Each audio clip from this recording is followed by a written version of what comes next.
Welcome to the Trust Factor Podcast, the only podcast that guarantees your success when you implement its divine age-old teachings. Good morning, everybody. Shavua Tov, as you tune into another episode of the Trust Factor Podcast going in to the week of Passover. It is going to be the greatest Passover that we as a nation have been through in modern history. Now, there is not a Jewish home under the sun that is not in complete disarray today because they're preparing for the holiday. There is an unbelievable amount of cleaning and organizing going on. So please, let's talk about this for a couple minutes. Let's flip the script on how we do this, because historically, I know a friend of mine reached out to me a few weeks ago after I talked about the trauma of cleaning for Passover by a lot of the Moroccan families specifically. And he said to me, had my mother known these things about how to properly clean back then when I was a kid, could have spared me from many years of therapy. And it's true. While oftentimes there are people who know how to do it in a way that is pleasant and that wants to get people involved and engaged in the actual process, and it actually becomes enjoyable, so many of us have taken it so seriously, which is good. You should take it seriously, but are seeing it as a job, as a chore, and making it very, very difficult. And as a result, they've got a very short fuse, and they're oftentimes taking out their frustrations on their family members. Not a good thing. That's not the memory you want people to have of cleaning for Passover. You have the ability right now to change the way your children view the process of cleaning for Passover forever,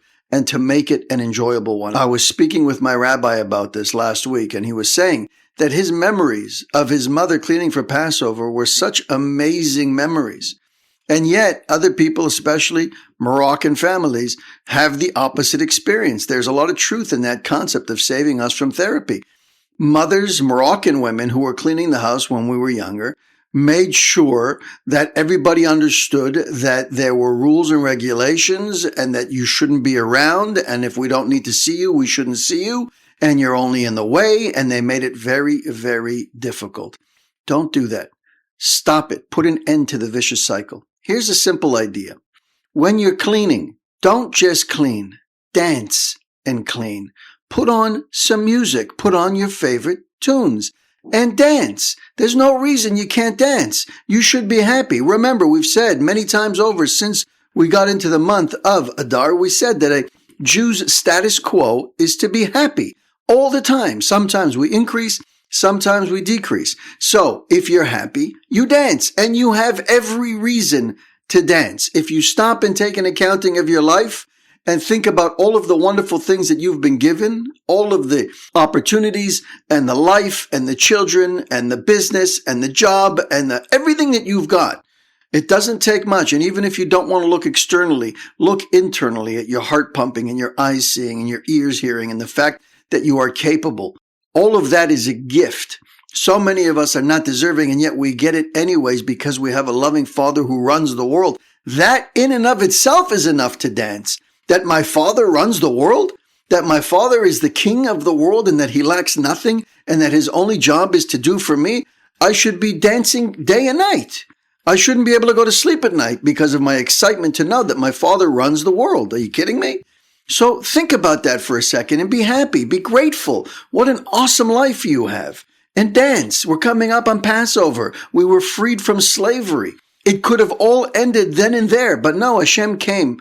Our Father came in his love for us and his mercy, and he redeemed us from slavery and brought us out into freedom. That, again, is enough of a reason to celebrate and to dance.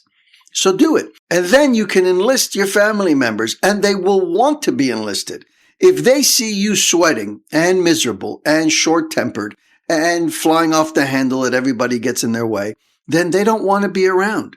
They're only going to learn that this concept of preparing for the holiday is dreadful, and they won't want to do it. They'll want to do the minimum amount possible when it comes to being their turn to prepare for their family's holiday. Do everything you can to make it an enjoyable process and enlisting the people who are around you to dance with you while you clean. Make dancing primary and cleaning secondary. As long as you're being thorough in your cleaning, focus on your kitchen. That's your primary concern. Your number one concern is your kitchen. Focus on it, get into the cracks and crevices, Make sure you're dealing with the pots and pans properly and the cutlery and the plates and do all that stuff. That's the heavy lifting. Then focus on the rest of the house. Focus on the rooms where there's a good probability that food was there. Go into your dining room. Focus. Go into the office if that's where you're having snacks, and clean out those areas afterwards. But the core should be in the kitchen, and make sure that everybody turns on their favorite song and focuses on their room. Guys, go to your rooms, turn on the music, crank it up loud, and spend 15, 20 minutes going through your drawers, going through your clothes, going through places where you normally stash your snacks, and make sure that you haven't got anything over there. Check under the bed. Check these places. Go through and do a clean sweep. And then you can do a reasonable clean on the rest of the house. That's it, my friends, and you're ready for this holiday of Passover. Of course, remember, again, I'm not a rabbi. I'm not a halachic authority. If you don't have one, you should get one. But always confer with your rabbi. How much is enough? How much is not enough? Where should I be focusing my efforts on? And where should I not be concerned with? Very important, my friends. Do it right the first time, and it'll be enjoyable year after year. Let's get back into where we left off about this individual who's got authority over other individuals. It could be one, it could be many, and it could even be you. You could be the person who is in the position of authority. And he talks very candidly about this. I actually like very much where he's going with this. He says that we said that prayer is the way to make sure that you don't falter in this area. Prayer, take that additional hour of personal prayer and speak to your Creator. That is the antidote to making sure that you don't make the mistake of abusing your position of authority. Reach out to your Creator for help, and He will help, because it comes from the heart and it's in your own words. That's the critical component. It's not a structured prayer. It's personal prayer. In your car, at home, in your office, close the door, lock the door, and take an hour for yourself. It could be after you've done your lunch, you eat quickly, and then you focus in on your relationship with your Creator and ask Him for more strength and more clarity to be able to be successful. Thank Him for all the blessings you have. Take nothing for granted. Weigh the deeds of your last 24 hours. Think about it. What have I done over the last 24 hours? Who have I interacted with? Have I abused my power, or have I acted fairly and kindly? Ask for forgiveness if you've done something wrong. Simple. I'm sorry, I shouldn't have done that. Ask for forgiveness. Speak the words. Make sure your ears hear your mouth, because if it's not heard, it's not real. Ask Him for all your needs. It's the strongest expression and manifestation of emunah. When you can block out the world and spend 1 hour talking out into the ether, looking up into the clouds, or closing your eyes and imagining your conversation with your Creator and having that conversation of thank you and asking, that, my friends, is the pinnacle level of the manifestation of emunah. You're acknowledging in your deeds, in your actions, and in your words that there is a God, and I know who runs the world. And that's why I'm going to speak to Him, because I have to ask of Him. And because He's given to me in the past so many times, I have to be grateful. Gratitude is critical, my friends. If you're not grateful, you will miss out on life, period. You will see everything in darkness. You will not see the light and the beauty of everything that happens in this world. As soon as you become grateful, as soon as you start looking at the people who've done good for you and saying thank you and acknowledging that good, suddenly the light shines bright. All of a sudden, the world becomes a spectacular place. Just like that, not doing anything else, just being grateful. A person of authority must therefore do his utmost to perform his job faithfully. He shouldn't be cruel, and he should be considerate of other people's feelings and not treat them with disdain. If you find that you're doing that, it's time for a change, my friends. It's time for some introspection and to change your approach to your job. He should use his position to do as much good for others as he possibly can. And if in the course of fulfilling his responsibilities, he must discipline, educate, or punish somebody, because that can happen, then he should do it with extreme mercy and explain to the person under his authority why he must act in this specific way. If when you're put into a position of authority, your natural definition or understanding of that role is a disciplinarian, you've missed the role. You've missed the purpose. Because unless you're a prison warden, unless you are in that specific situation where your entire job is as a disciplinarian, and even then, There is a right way to do that. There's a good way and a bad way to do that. And it's not always about discipline. It's about elevating somebody. It's about teaching them right from wrong in a positive way, positive reinforcement. That's something that's gone by the way of the dinosaurs. Today, everybody's reinforcement is negative. They go for the jugular.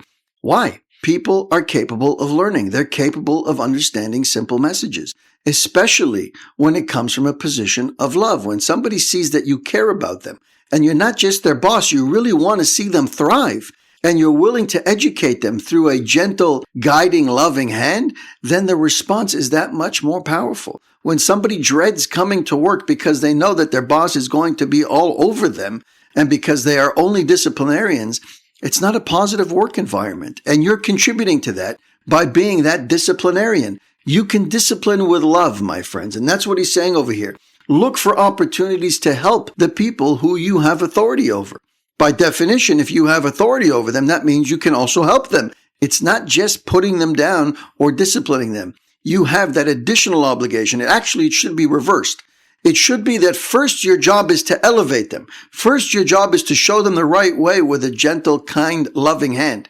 And only if you're put in a position where you have to discipline somebody or punish them, then you have to bring out the big guns. But even then, you have to do it in a gentle way. And you have to make sure, this is another point that's not in the book, but that I've read many times, that it doesn't bring you down. If you find yourself in a situation, let's say you're a teacher, and a child does something really damaging to another child, does something really bad, and you now have to discipline that child. And you know that that child has already been disciplined in the past many times in a loving and caring manner, but it hasn't sunk in. The kid's not getting it. He's getting worse. And you know that you have to resort to sternness. You have to resort to being mean, to being upset. You have to know that when you're doing it, it is all an act. It is simply an act just to get that kid to straighten out, because sometimes kids need that. Certain kids need to know that there are serious repercussions and a stern hand is watching, and that they need to have a sense of fear and awe, because fear is a real motivator. But be careful, because if you're coming at that kid with the fire that is burning inside of you because you've been rattled up, because you've been shaken by this whole scenario, and now you're on fire on the inside, and then you start to discipline this child with that fire that's inside of you, you've lost. You've lost completely. The right way to do it is to first make sure there's no fire burning inside of you. Make sure you aren't emotionally charged. And if that means you don't discipline them on that day, then you don't. You discipline them the next day. You sleep on it. You go home and you bring yourself down. However long it takes for you to come down from that emotional high of being on fire and upset because this child did something for the umpteenth time to negatively affect another student, you have to bring yourself down. Then, and only then, can you approach this child in a way that seems to the child on the outside that you are livid, that you are very upset. You could even raise your voice. You could furrow your eyebrows. You could say all the things that you need to say within reason, obviously, to make sure that it is above board. But on the inside, you are cool as a cucumber. You are doing the whole thing as an act just to get the message across to this kid who needs to be motivated by fear. But internally, you are completely at peace. As soon as you're done with that child, you turn around and you've got a smile on your face. Nothing fazed you. Why? Because you brought yourself down. You didn't approach the situation from that pinnacle of fire that's inside of you, that shooting back from the hip that so many of us do when we're put in these types of emotionally charged situations. Stay quiet. Don't respond.